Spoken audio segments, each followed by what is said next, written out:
So the Near Eastern myths are the source of the biblical stories that we have, and the Quranic story as well. Quran borrows from the Bible, and the Bible borrows from the ancient myths that are there.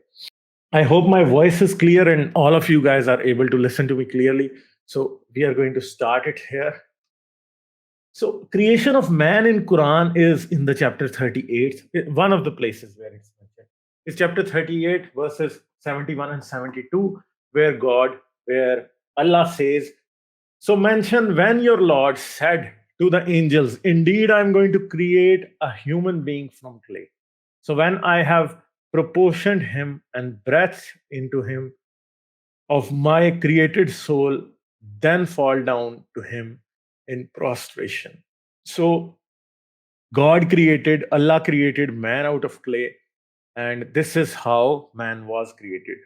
And in the Quranic corpus, we see that there are some other mentions of human beings coming out of water, coming out of ground like plants, and then being made of blood, and all of these things are going to also come across in this topic that we are going to discuss here. And you would be able to see that all of those things that we find in the Quran are somewhere mentioned in these old mythologies, those old forgotten mythologies that the Muslims and the Christians did not even knew that existed. We only discovered these stories, these Mesopotamian texts and these Ugaritic texts only in the last 2 centuries. So these were the stories that were actually forgotten. But when they were written down in the Old Testament, the people were copying them from the Mesopotamian sources. Because as we know, the Old Testament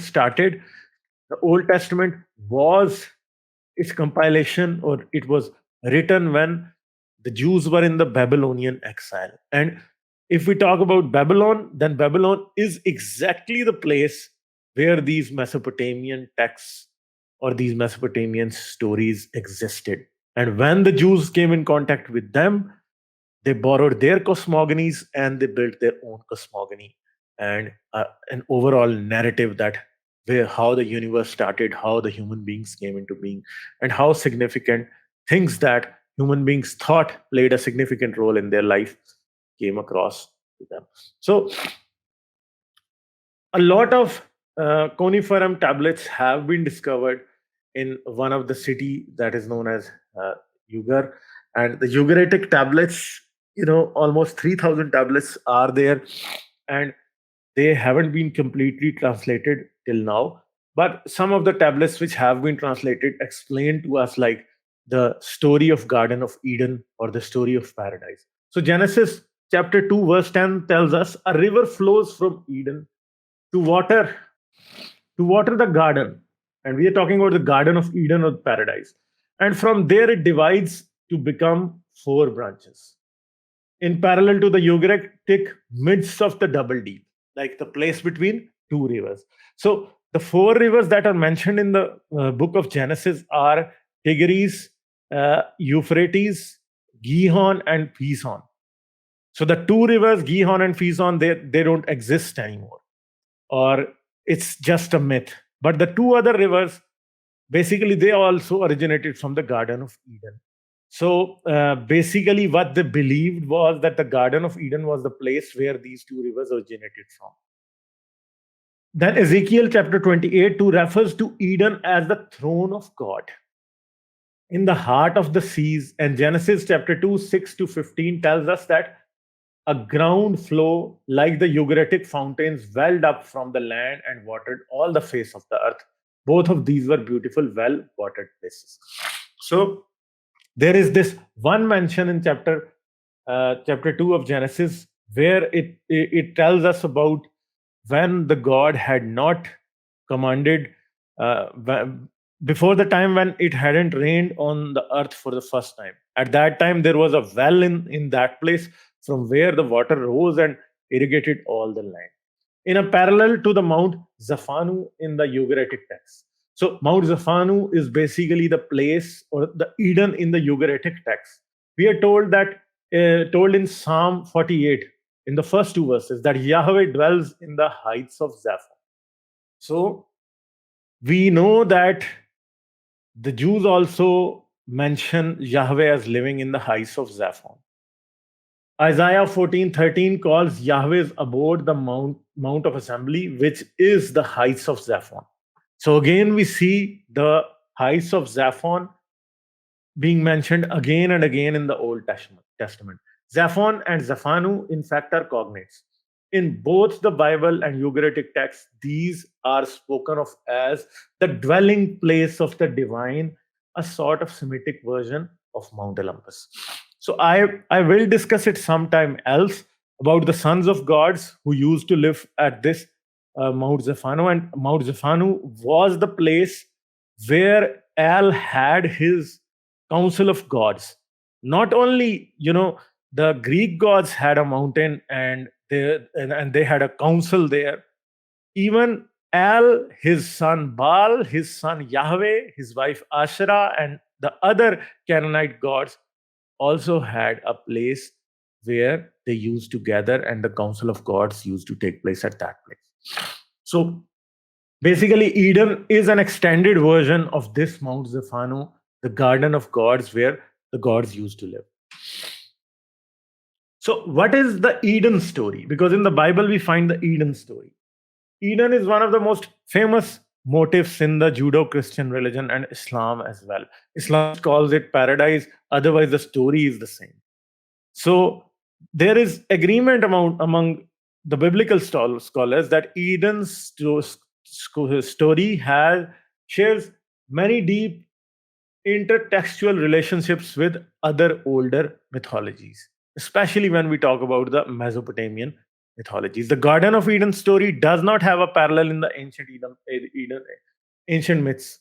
As we discussed in one of our previous streams, that the story of Noah's flood is basically an exact borrowing from the Epic of Gilgamesh, and that story has been uh, copied, modified, and incorporated into the corpus of the Torah.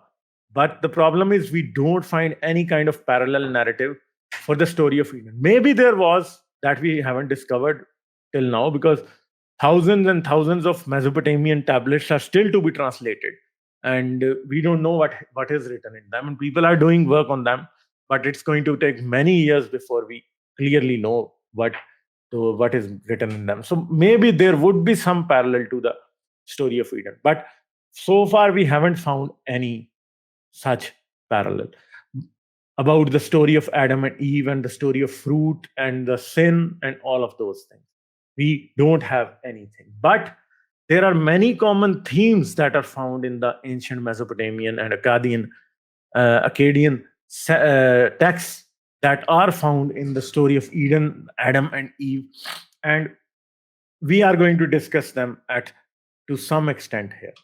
So the common motifs with the Near Eastern myths that the story of Garden of Eden, Adam and Eve shares is creation of first human from clay.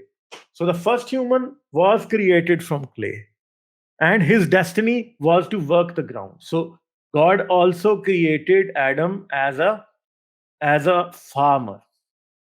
So Adam was a farmer actually, who used to tend to the plants that were growing in the Garden of Eden that is mentioned in the book of Genesis.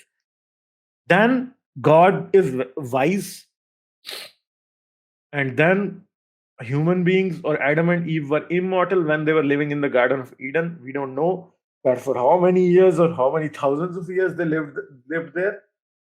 But eventually, as they were immortal, but when they sinned, God thought, okay, they should be they should be banished from the Garden of Eden, that they do not remain immortal and keep doing sin. Then there is a distinction between the humans and the animals by the virtue of wearing clothes.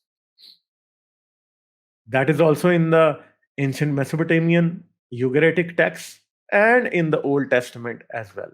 And then when the human beings leave the Garden of Eden, they start multiplying. So even in the Near Eastern and Mesopotamian myths, when the gods first created the human beings, they had the blood of a god that they slaughtered to create human beings. His name was Kingu. So the early humans were extremely powerful, and they had very, very long lives, and they lived for hundreds of years, and and they multiplied in such huge numbers that in the end the gods had to send the flood to wipe them off from the face of earth. So that was the reason for the flood, even in some of the ancient Mesopotamian sources.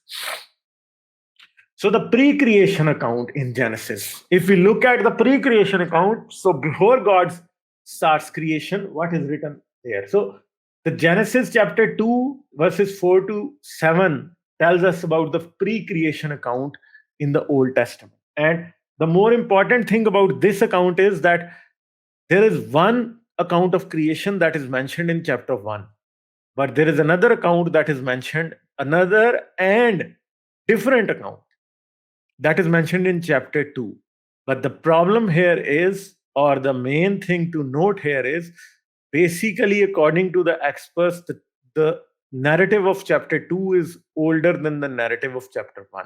So the account that is mentioned in chapter 2 is basically older than that is mentioned in chapter 1.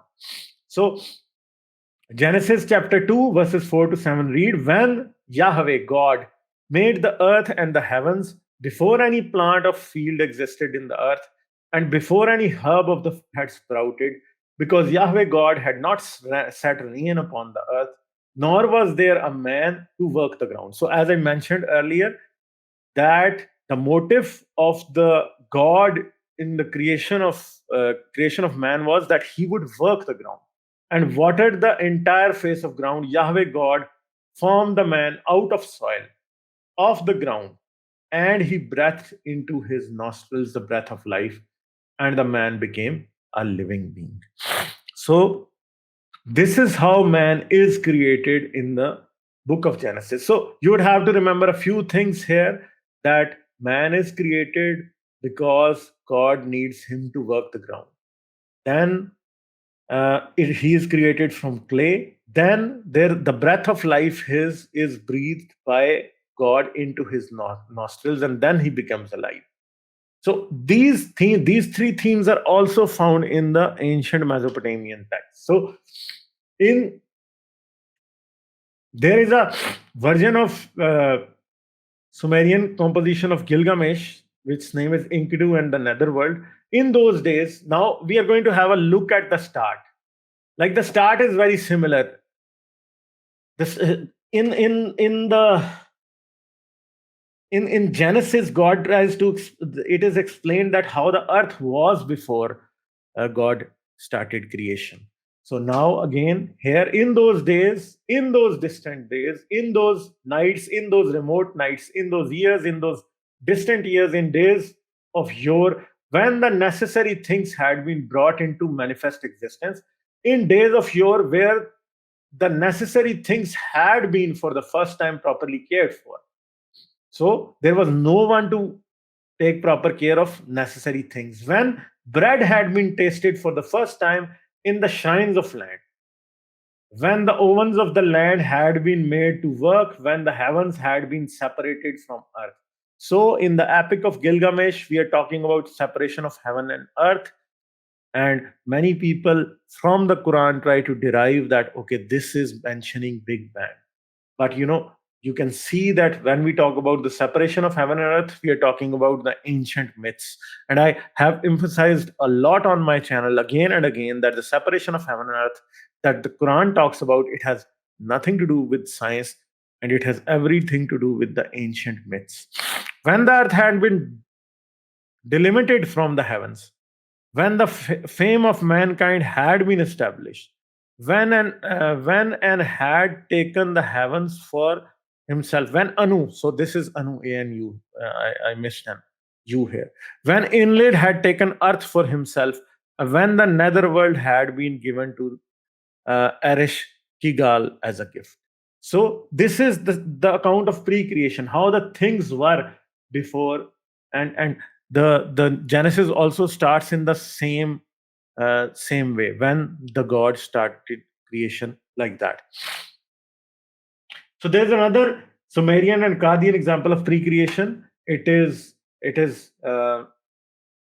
in the bilingual Sumerian Akkadian incantation from the mid first millennium BCE. The text open a pure house, a house of gods, had not yet been built in a pure place. And reed had not yet come out. So no plants had come out from the earth. A tree had not yet been created. A brick had not yet been laid. A brick not yet made. A house not yet built. A city not built. A city not built. Animals not existing. Nippur not yet built. The Ikur not built. Uruk not built. The Eana not built. The Apsu not built. Irudu not built. The pure horse, the house of the gods, the residence had not yet been built. All the countries were still a sea. So, this is also referring to the creation out of water. So, everything is coming out of water. All the countries were still a sea. So, this is the precondition of creation where everything was underwater. And when God removed that water, and only then earth was created. And basically, I talked about this in my previous stream when I talked about the creation about Noah's flood. There also I talked that I told that basically when you talk about Noah's flood is basically a reset button on creation. That whatever was created by God, he pressed the reset button, everything went underwater as it was before the creation.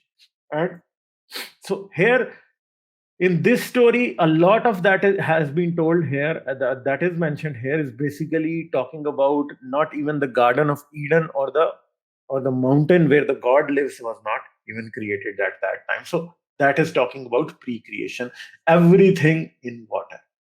And when the water is removed, only then the dry land is revealed. The purpose and method of creation of man. In Genesis, Yahweh creates Adam from the soil of ground and animates him with the divine breath. This motive is found extensively in Mesopotamian sources.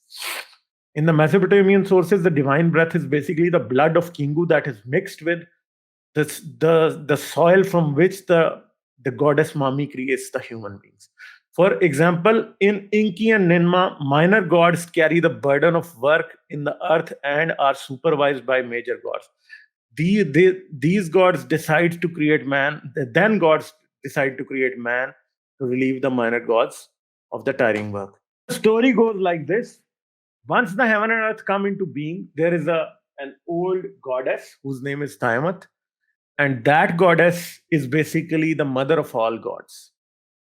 But later on, as she and her husband give birth to many gods, they give birth to more gods.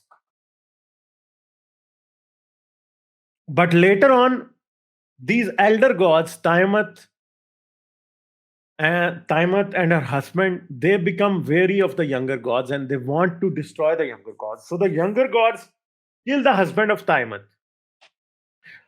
So basically, the husband of Tiamat who wants to kill the younger gods learn of his plan and they kill him. So once they kill him, Tiamat becomes really angry and she wants to take revenge on them. So she marries one of those younger gods whose name is Kingu. And she gives him the tablet of destinies and he becomes too powerful and he wants to kill all those gods who had killed the husband of Tiamat. And there are two factions among the gods. So Tiamat, and on the other side, Marduk is the god who is leading to fight with Tiamat. So then Marduk fights with Kingu, he kills Kingu, then he fights with Tiamat, he kills Tiamat, and then he becomes the supreme god. And he gives duties to all the gods in heaven and earth. And the minor gods are doing manual labor in the earth and they become tired. And then they ask Marduk and the elder gods that they should relieve them of their labor in the earth. And then the gods decide that they need to create human beings. So, to relieve the minor gods, then the elder gods want to create human beings. This is what the purpose of And the minor gods are the one who are digging canals in the earth. They are building cities. They are doing agriculture and all of those things in the earth. And then the gods decide, okay, we have to relieve them, and we are going to create humankind that are going to basically relieve these minor gods of their manual labor that they are doing in the earth. So that's why man is created from dust. And they even say at one of these spots that, okay, to work the earth, we will create a being that is created from earth. So this is how it goes forward. We are going to discuss it uh, in length later on in other streams as well. So creation of man from soil in Mesopotamian myths. Enki is then encouraged to create beings that can shoulder the work for the minor deities. Enki says to his mother, "My mother, the creature you planned will really come into existence. Impose on him the work of carrying baskets. You should knead clay from the top of Abzu." So even in Quran,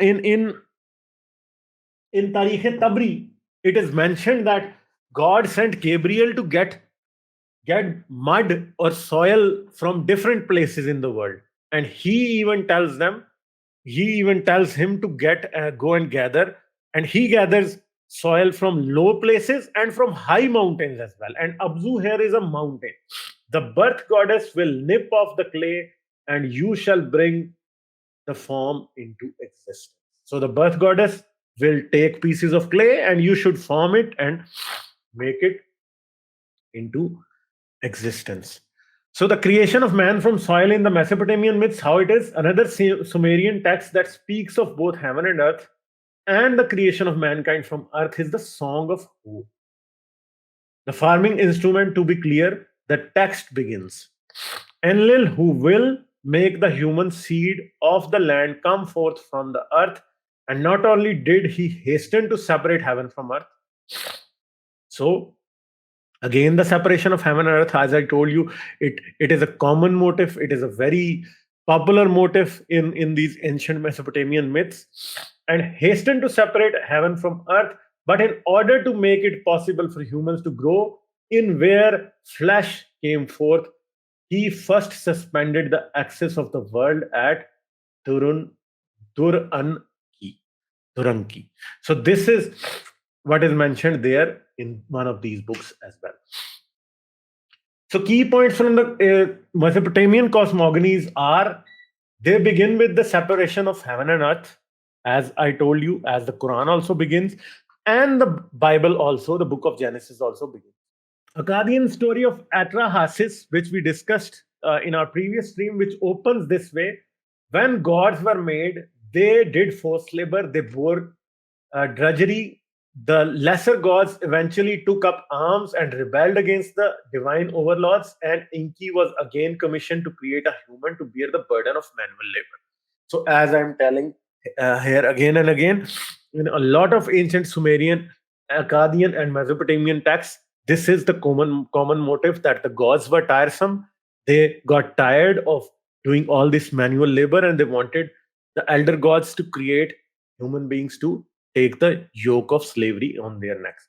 In the Atrahasis story, humanity was created to do agricultural work for the gods, and in the Genesis, that is the similar motive, that God created Adam to take care of the Garden of Eden. But the task does not appear to be onerous. This may suggest a type of invention of Mesopotamian tradition on the part of writer of Genesis. This is how it was. It is, yeah. Creation of man from Atrahasis.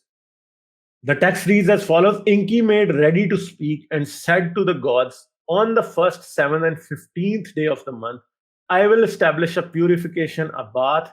Let one god be slaughtered, and that one god was Kingu. Then let the gods be purified in it. Let Nintu the creator goddess, mix clay with his flesh and blood. So, this is the divine breath in these myths that is given to human beings to make them alive. Let that same God and man be thoroughly mixed in the clay. Let us hear the drum beat for the rest of the time. From the flesh of the God, let a spirit remain. So in Atrahasis, a divine substance is introduced into clay in order to bring about the final human form, as we see in Genesis chapter 2. And the Mesopotamian myths contrast with the Eden story as well. Sumerian debate poem, the debate between sheep and grain. The people of those days did not know about eating bread. They did not know about wearing clothes. They went about with the naked limbs in the land. Like sheep, they ate grass with their mouths and drank water from their ditches.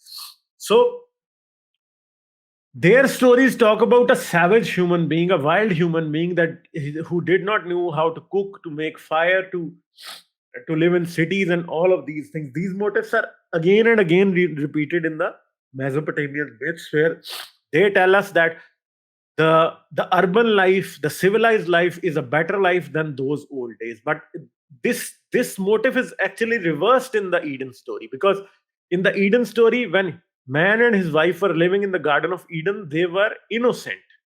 It was not taken as a crime to be living a wild life, to be living a life of an uncivilized human being.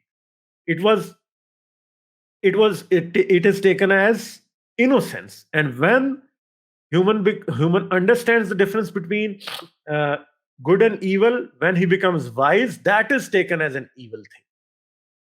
So when human beings were living as wild animals in the Garden of Eden, naked, they did not understand what was happening around them. It was a good thing in the Genesis story. But in these stories, it is a bad thing. So, creation of Eve from rib. The method of Eve's creation is another potential point of contact between biblical text and ancient Near Eastern mythology. But the creation of Eve is most probably also a unique motive to the book of Genesis. Because though we find some similar kind of motives, but the story itself is not found in these books. So anyone who has studied this passage knows the meaning of rib. So Genesis chapter 2, 21 to 22 is a point of contention. Does in fact mean rib, because the word for rib that is used in this place is known as TSELA, Sela or Tesela. And that also means in the Bible as the side as well. But many scholars agree that at this point it means the rib. And the verb to create, which is used here, is banu. To create, what is used, described, Yahweh did. Yeah, I think it's in the next slide. Yahweh created woman with the rib. The text reads, and Yahweh God created a woman with the rib that he had taken from the man, and he brought her to the man. Genesis chapter 2, verse 22. The word translated created in this verse is a Hebrew word bana, which usually means to build. Normally, the verbs for creating used in Genesis 1 and 1, 2, and 3 are 1 verses 2 and 3 are 1, 2, and 3 are yatsar, to form, asa, to make, and bara, to create. Is the use of bana to build any significance here? Because the word banu is basically, or the word bana is from the Akkadian language, and is used in context of creation. And in the Akkadian language, it is used in the context of creation. For example, in the Epic of Gilgamesh, when the gods decide to create a companion for Gilgamesh, when they want to create Enkidu, we see the following scene. They summoned Aruru, the great one. You, Aruru, built the human race. Now create what Anu commanded. To his Gilgamesh, stormy heart, let that one be equal. Let them contend with each other, that Uruk may have peace. When Aruru heard this, she conceived within her what Anu commanded. Aruru wet her hands, she pinched off clay, she cast it down upon the step, she created valiant Enkidu in the step. So for Gilgamesh, they create a friend and they create him out of clay, and they use the same word banu for him that is used in the Old Testament for creation of Eve. But the Mesopotamian myths were much more intelligent than our Quran and the Bible. Why? Because They don't create just two human beings at first. They create 14. So this is basically the page 16 of Myths from Mesopotamia, Creation, the Flood, Gilgamesh, and others, Oxford World Classics. A ghost came into existence from God's flesh, and she, Nintu, proclaimed it as his living sign. The ghost existed so as not to forget the slain god. The slain god, Kingu. After she had mixed the clay, she called up the Anunnaki, the great gods, the Igigi, the great gods, spat spittle upon the clay. Mummy made her voice heard and spoke to the great gods. I have carried out perfectly the work that you ordered me. You have slaughtered a god together with his intelligence. I have relieved you of your hard work. I have imposed your loan on man. You have bestowed noise on mankind. I have unbound the fetter and granted freedom. They listened to this speech of hers and were freed from anxiety and kissed her feet. We used to call you Mom. But now your name shall be the mistress of all gods. Far-sighted Inky, the wise mummy, went into her room of fate. The womb goddess were assembled. He trod the clay in her presence. She kept reciting the incantation for Inky, staying in her presence, made her recite it.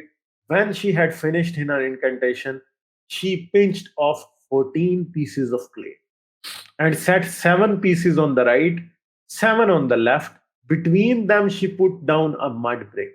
She made use of a reed, opened it to cut the umbilical cord, called up the wise and knowledgeable womb goddess, 7 and 7, 7 created males, 7 created females. So this is how there was no problem of incest in the Mesopotamian myths. They did not needed the sons and daughters of Adam to have sex with one another, and then the human beings will multiply, because they created 7 males and 7 females who married with one another, and their children married with one another, and they were not related in that way. So basically, the Abrahamic religions are a downgrade to even these 4,000 years, almost 4,000 years old myths as well. So this is how stupid our religion is that we are following today. So that's it. That's where the story ends. And I would the books that I've used in this, I thought that now from now on I'm going to mention all the books that I'm using in discussing a subject matter. So there is one book by Joshua Bowen. It is the Atheist Handbook to the Old Testament. Then Misinterpreting Genesis: How the Creation Museum Misunderstood the Near Eastern Context of the Bible by Ben Stanhope. And then the Epic of Gilgamesh from Penguin Classics, and the Myths of Mesopotamia, Creation, the Flood, and Gilgamesh, and others from Oxford World Classics. So this is where all of this is basically all that I discussed is coming from. And you can read these books if you want to. You can pause the screen and you can have a look, note down the books, download them from Kindle or from Amazon, and wherever you find them, you can read those books. So that's it.